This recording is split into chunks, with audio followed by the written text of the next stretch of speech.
आपण पाहू शकता आता हे सामान्य खते व क्रॉपटेक खतास तुलनात्मक प्रतिसाद आजच्या प्लॉटमध्ये पाहूयात आपण।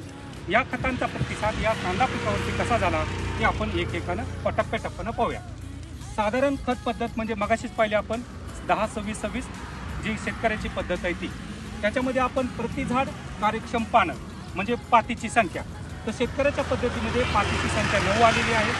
जिथं क्रॉपटेक 8-21-21 बरोबर युरिया घेतला आहे तिथं आपल्याला 9.3 म्हणजे पाती वाढल्यास, आणि जिथं क्रॉपटेक 8-21-21 बरोबर महादनचं 24-24-0 हे घेतलेलं आहे तिथं पाती आणखी वाढल्यात म्हणजे 9.6 झालेल्या आहे। अर्थातच जिथं पातीची संख्या वाढलेली आहे। या वाढलेल्या पातीच्या संख्येवरती पुढे आपल्याला परिणाम काय झाला की कांद्याचा सरासरी व्यास म्हणजे जो व्यास म्हणतो आपण,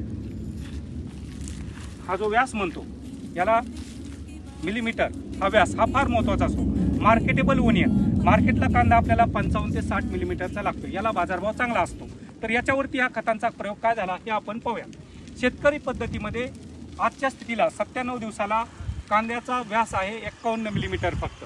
ज्या ठिकाणी क्रॉपटेक 8-21-21 बरोबर युरिया वापरलाय तिथं व्यास मिळालाय 54 मिलीमीटर, आणि ज्या ठिकाणी क्रॉपटेक 8-21-21 बरोबर महादनचं 24-24 हे वापरलं आहे तिथं 56 मिलीमीटरचा व्यास झालेला आहे, म्हणजे 3 नंबरच्या प्लॉटमध्ये, राईट।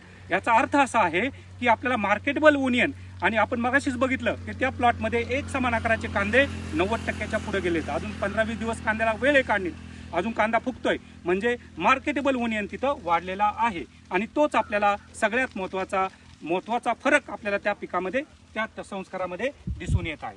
पुढे जाऊन आपण कांद्याचं वजन मोजलंय कालच्या दिवसाला 97 दिवसाला, तर शेतकऱ्याच्या पद्धतीमध्ये एका कांद्याचं वजन 70 ग्रॅम आलंय।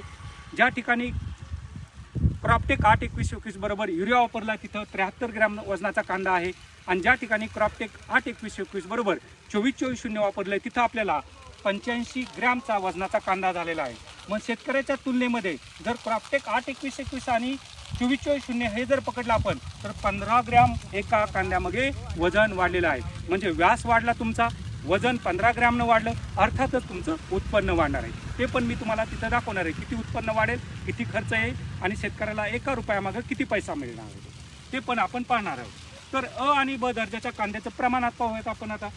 साधारण खत म्हणजे शेतकऱ्याच्या पद्धतीमध्ये जिथं 10-26-26 हे खत टाकले तिथं आपल्याला 80% फक्त अ आणि ब दर्जाचा कांदा मिळणार आहे। पण ज्या ठिकाणी क्रॉपटेक 8-21-21 बरोबर युरिया वापरला आहे तिथं आपल्याला 88% कांदे हे ए आणि बी दर्जाचे मिळणार आहेत, मार्केटेबल ओनियन्स म्हणतो आपण त्याला।